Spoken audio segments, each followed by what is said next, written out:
11 kilometers beneath the surface of the Pacific Ocean, something is moving that was not moving before. A fracture system at the deepest point on Earth has expanded, not by millimeters, not by the slow incremental creep that geologists expect from a stable seafloor, by a measurable, documented shift that has changed the geometry of the Mariana Trench's inner wall in a way that instruments are only now beginning to fully capture. And the chain of consequences that follows from a fracture at this specific location does not stay at the bottom of the ocean. It travels upward through 11 kilometers of water, through the tectonic architecture of the entire Western Pacific, through fault systems connected to the coastlines of Japan, the Philippines, Guam, and the American West Coast. The ocean floor is not a static surface. It never has been. But what is happening right now in the deepest place on Earth is not background geological noise. It is a signal. And understanding what that signal means requires starting at the very beginning of what the Mariana Trench actually is and why a fracture there is categorically different from a fracture anywhere else on the planet. The Mariana Trench is not simply a deep hole in the ocean floor. It is the surface expression of one of the most powerful geological engines on Earth. It marks the boundary where the Pacific Plate, the largest tectonic plate on the planet, covering roughly 103 million square kilometers, is being driven downward beneath the Mariana Plate, a smaller fragment of oceanic crust that forms part of the western Pacific seafloor. This process is called subduction. And at the Mariana Trench, subduction is happening on a scale and at a depth that makes every other subduction zone on Earth look modest by comparison. The trench itself stretches for approximately 2,550 kilometers in a curved arc through the western Pacific. Its deepest point, the Challenger Deep, sits at approximately 10,935 meters below sea level. That is deeper than Mount Everest is tall. If you placed Everest at the bottom of the Challenger Deep, its summit would still be more than 2 kilometers beneath the ocean surface. At that depth, the pressure on the seafloor is approximately 1,095 times greater than the atmospheric pressure at sea level. It is an environment so extreme that for most of scientific history, it was simply assumed to be geologically inert. Dead rock under crushing pressure. Nothing of consequence happening. That assumption was wrong, and the evidence that it was wrong is what makes the current fracture data so significant. To understand why a new fracture in the Mariana Trench matters beyond its immediate location, you need to understand the mechanical relationship between the trench and the tectonic plates surrounding it. The Pacific Plate does not subduct smoothly. It does not slide beneath the Mariana Plate in a continuous, frictionless motion. It moves in locked cycles. The two plates grind against each other along their contact surface, a zone called the subduction interface, and the friction between them locks sections of the plate boundary in place while stress accumulates. This is the same fundamental mechanism that loads the San Andreas Fault in California, the Cascadia subduction zone off the Pacific Northwest coast, and the Japan Trench that produced the 2011 Tohoku earthquake. But the Mariana system operates at a scale that dwarfs all of those. The Pacific Plate is moving westward at approximately 6 to 8 centimeters per year. Over the course of decades, that motion accumulates into enormous stored elastic energy along locked sections of the subduction interface. When those locked sections finally slip, when the friction holding two plates in place is overcome by the accumulated stress, the energy release is catastrophic. The 2011 Tohoku earthquake and tsunami, which killed nearly 20,000 people and triggered the Fukushima nuclear disaster, was generated by exactly this kind of locked interface rupture. It occurred along the Japan Trench. The Japan Trench is part of the same Pacific Plate subduction system that includes the Mariana Trench. They are connected, not in the sense of a single continuous fault that runs from one to the other, but in the sense that the stress state of the Pacific Plate is a system-wide condition. What happens at one end of the plate affects the stress distribution across the entire plate. And what is happening right now at the Mariana Trench is a change in that stress distribution. The fracture system that has been newly characterized in the inner trench wall was first flagged by anomalies in multibeam sonar mapping data collected by research vessels operating in the region over the past 3 years. Multibeam sonar works by emitting fan-shaped acoustic pulses from a ship's hull and measuring the return time and angle of the reflected signal from the sea floor. When hundreds of thousands of individual depth measurements are compiled, they produce a three-dimensional map of the seafloor with resolution fine enough to detect features measured in tens of meters. The anomaly that emerged from this mapping was a series of linear depressions and scarps, steep-sided ridges and drop-offs, running along the inner trench wall at depths between 7,000 and 9,000 meters. These features were not present in earlier mapping surveys of the same area conducted in the 1990s and 2000s. Their orientation, roughly perpendicular to the direction of Pacific Plate subduction, is consistent with what geologists call outer rise normal faulting, And outer rise normal faulting at the Mariana Trench is not a minor geological footnote.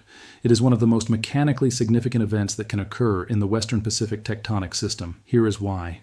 As the Pacific Plate approaches the Mariana Trench and begins to bend downward into the subduction zone, it undergoes a process of mechanical flexure. The leading edge of the plate bends sharply downward, but the portion of the plate just before the trench, the outer rise, is simultaneously being pulled upward and outward as the plate bends, creating a zone of extension.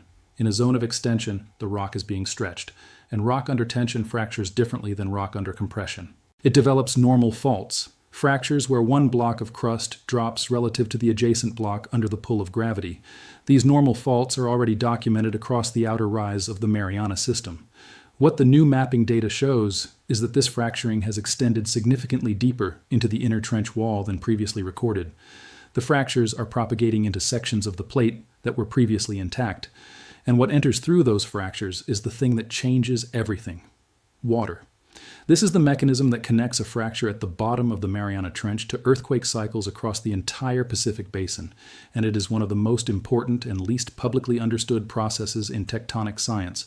When normal faults open in the outer rise and inner wall of a subduction zone, they create pathways for seawater to penetrate into the oceanic crust. At the extreme pressures and temperatures at depth, this water does not simply sit in cracks. It reacts chemically with the rock around it in a process called serpentinization. The minerals in oceanic basalt and the underlying peridotite react with the infiltrating water to form a new suite of hydrous minerals, minerals that contain water molecules locked within their crystal structure. Serpentinite, the rock produced by this reaction, is weaker than the original basalt. It has a lower density, it expands as it forms, and critically it contains water that was previously at the ocean surface now locked into rock that is descending into the mantle. As the subducting Pacific Plate carries these hydrated minerals downward beneath the Mariana Plate, it transports water into the mantle at depths of tens and eventually hundreds of kilometers. At those depths, under extreme temperature and pressure, the water is released from the mineral structure through a process called dehydration. And the release of water deep in the mantle has profound consequences. Water dramatically lowers the melting point of mantle rock. A rock that would remain solid at a given temperature and pressure becomes partially molten when water is introduced. This molten material, magma, rises buoyantly through the overlying mantle and crust. It feeds the arc volcanoes that form parallel to the subduction zone, including the volcanoes of the Mariana Arc and the island chains of the Western Pacific. But water release at the subduction interface also has a more immediate consequence. It lubricates the fault. The subduction interface, the locked boundary between the descending Pacific Plate and the overlying Mariana Plate, is not uniformly locked. It has patches of high friction, called asperities, where the two plates grip each other tightly. And it has patches where the presence of fluids reduces friction, allowing slow slip rather than locked accumulation. The water carried down by a more heavily fractured and hydrated Pacific Plate changes this friction distribution. It can unlock asperities that were previously locked. It can shift the location of the locked zone. It can alter the rate at which stress accumulates along the subduction interface. None of these changes are instantaneous. The timescales involved range from decades to centuries, but the process is directional. More fracturing means more water infiltration. More water infiltration means more hydration of the descending plate. More hydration means more fluid released at the subduction interface. And more fluid at the subduction interface means a changed stress regime across one of the most seismically active systems on the planet. This is the chain of consequence that runs from a new fracture at the bottom of the Mariana Trench to the earthquake cycles of the Western Pacific.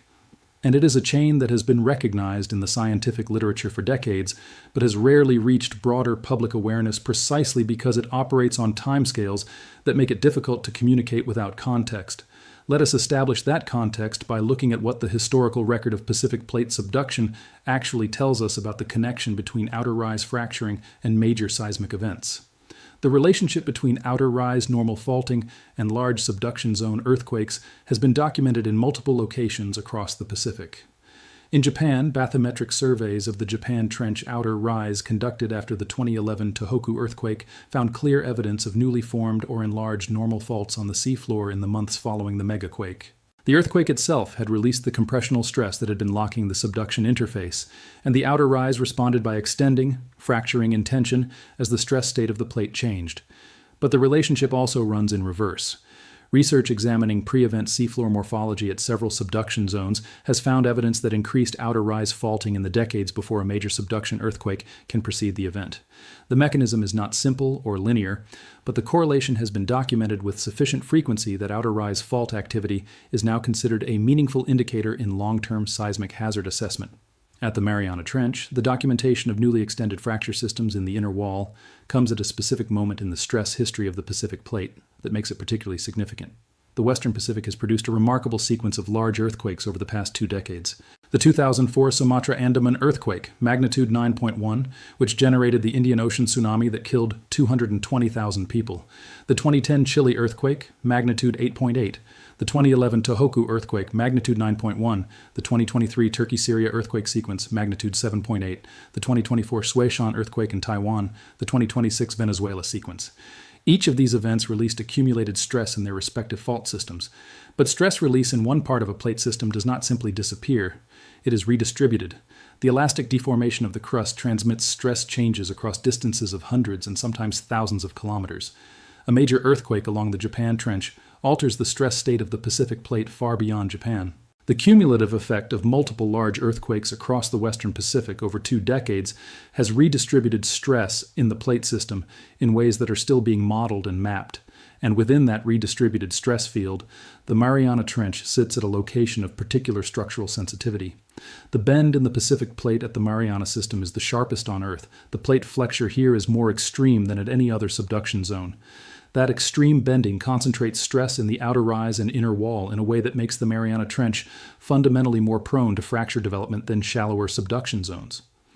When researchers examine the new fracture data from the Challenger Deep region alongside the current stress state of the Pacific Plate as calculated from seismic history, the picture that emerges is one of a system that has been loading for some time and is showing the mechanical consequences of that loading. But there is a dimension to this story that goes beyond the seismological implications. The Mariana Trench is not just a tectonic boundary. It is a biological frontier that is only beginning to be understood. The discovery that the Challenger Deep is not geologically inert has paralleled a discovery that it is not biologically inert either. Life in the hadal zone, the zone below 6,000 meters, named for Hades, the underworld of Greek mythology, was long assumed to be sparse at best. The pressures are extreme. Sunlight never reaches. The food supply was thought to be only what sinks from the surface in the form of marine snow, the slow rain of organic particles from the ocean above.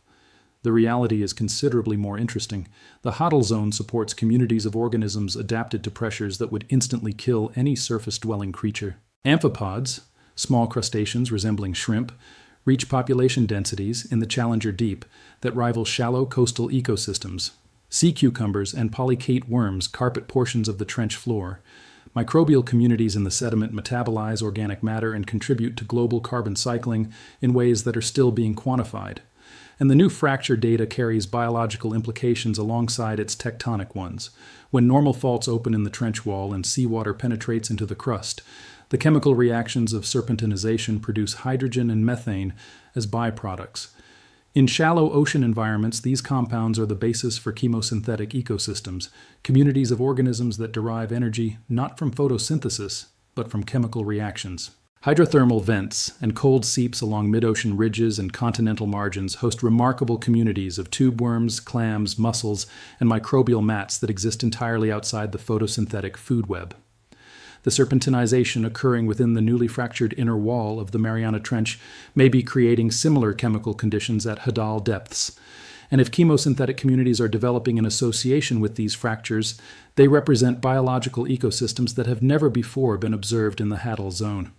Research vessels equipped with remotely operated vehicles capable of reaching Challenger Deep depths have documented unusual chemical anomalies in the water column above the newly mapped fracture zones. Elevated dissolved methane and hydrogen concentrations in the water directly above the fracture scarps are consistent with active serpentinization occurring within the fractures. The data has not yet been published in peer-reviewed form in its entirety, but preliminary findings presented at the American Geophysical Union's 2025 annual meeting drew significant attention from both tectonic and biological researchers. A system at the deepest point on Earth that was assumed to be geologically passive is showing active fluid flow, active fracture propagation, and the chemical signatures of biological activity. The floor of the ocean is not cracking in a metaphorical sense. It is cracking in the most literal, documented, instrumentally verified sense. And the question of what that cracking means for the systems that sit above it, the tectonic systems, the ocean circulation systems, the biological systems, is a question that science is only now developing the tools to begin answering. There is another dimension to this story that connects the Mariana Trench fracture data to events that are happening right now in 2026 across the Pacific Basin. The year has already produced significant seismic activity along the Ring of Fire, the arc of subduction zones and transform faults that encircles the Pacific Ocean. Japan recorded its magnitude 7.4 earthquake in April along the Japan Trench. The Philippines was shaken by multiple moderate events in the same period. The Mariana Islands themselves experienced the back-to-back impact of super typhoons Sinlaku and Bobby, events driven by the exceptionally warm sea surface temperatures that are themselves a product of the deeper ocean dynamics that subduction helps regulate. None of these events is directly caused by the fracture data emerging from the Mariana Trench. The timescales are different, the mechanisms are partially distinct, but they are all expressions of the same underlying reality. The Pacific Basin is one of the most geologically active environments on Earth, and the geological activity is not a stable, predictable background hum. It is a dynamic, evolving system in which changes in one component, a new fracture system in the deepest trench on Earth, ripple through every other component over timescales ranging from years to centuries. The difficulty of communicating this reality to public audiences is one that scientists working on deep ocean tectonics grapple with constantly. The timescales involved are too long for news cycles. The depths involved are too remote for direct human experience. The mechanisms involved are too complex for simple narrative, and yet the consequences of those mechanisms are felt by millions of people living on the coastlines of the Pacific in the form of earthquakes, tsunamis, volcanic eruptions, and the slow but measurable changes in ocean chemistry and circulation that affect fisheries, weather patterns, and sea levels. The Mariana Trench is 11 kilometers below the surface of the Pacific Ocean. It is visited less frequently than the surface of the Moon. The number of human beings who have descended to its full depth in a submersible can be counted on two hands, and yet what happens at the bottom of the Mariana Trench is not remote from human experience. It is structurally connected to every coastline in the Pacific. The Pacific Plate moves. The Mariana Trench is where its leading edge goes when it moves, and every centimeter of that movement is a deposit into an account of stored seismic energy that will one day, on a timescale that could be decades or could be centuries, be withdrawn all at once. Let us be precise about what the current fracture data does and does not tell us. It does not predict a specific earthquake. No geological measurement currently can. The timescales involved in translating a change in outer rise fracture density into a change in subduction interface behavior are measured in decades. The uncertainty in those timescales is enormous. It does not tell us that a tsunami will strike any specific coastline at any specific time. Tsunami generation requires fault rupture at the subduction interface, a process that the outer rise fracture development influences over long timescales but does not trigger directly. What the fracture data does tell us is this: the Pacific Plate is showing new mechanical behavior at the deepest point on Earth. That behavior is consistent with an increase in the rate of water infiltration into the subducting plate. Increased water infiltration will, over time, change the fluid content of the subduction interface and alter the stress distribution along one of the most seismically significant plate boundaries on the planet. The system is not static. The fractures are not historical. They are forming now, and the consequences of their formation are being built into the tectonic architecture of the Pacific Basin in real time. Here is what the researchers examining this data are not saying publicly, but what the physics of the system implies. The Mariana Trench represents the anchor point of the Pacific Plate's subduction geometry. It is the place where the plate's trajectory into the mantle is most sharply defined. Changes in the mechanical properties of the plate at this location, changes produced by fracturing, hydration, and the weakening of the crust through serpentinization, do not remain local. They propagate along the plate in the form of changed stress distributions. A plate that is more heavily fractured and hydrated at its leading edge subducts differently than one that is intact. The angle of subduction can change slightly. The depth at which the plate releases its water load can shift. The location of the locked zone on the subduction interface can migrate. Each of these changes is subtle. Each happens over timescales that make it invisible on the scale of a human lifetime. But the Pacific Plate has been subducting at the Mariana Trench for tens of millions of years. The processes acting on it have been operating for tens of millions of years, and the systems connected to it, the arc volcanoes of the western Pacific, the transform faults of the central Pacific, the subduction zones from Japan to Alaska to the Cascadia margin, have been shaped by those processes. What is being observed in the Mariana Trench right now is a new input into a system that is already loaded to a degree that seismologists describe in careful, measured language as significant. The real story here is not that the ocean floor is cracking open. It has always been cracking. The real story is that we now have instruments sensitive enough and data dense enough to watch it happen in detail, to map the fractures in their exact geometry, to measure the chemical signatures of the water entering them, to model the consequences of that water for the stress field of the largest tectonic plate on Earth, and to begin asking, and for the first time with real empirical grounding, what this means for the seismic hazard of the hundreds of millions of people who live on the coastlines that the Pacific plate pushes against. The floor of the ocean is a map of forces that move continents. The Mariana Trench is where those forces reach their maximum expression, and what that floor is doing right now, fracturing, widening, opening new pathways into the crust, is not a catastrophe in the conventional sense. It is the geology of the planet doing what it has always done.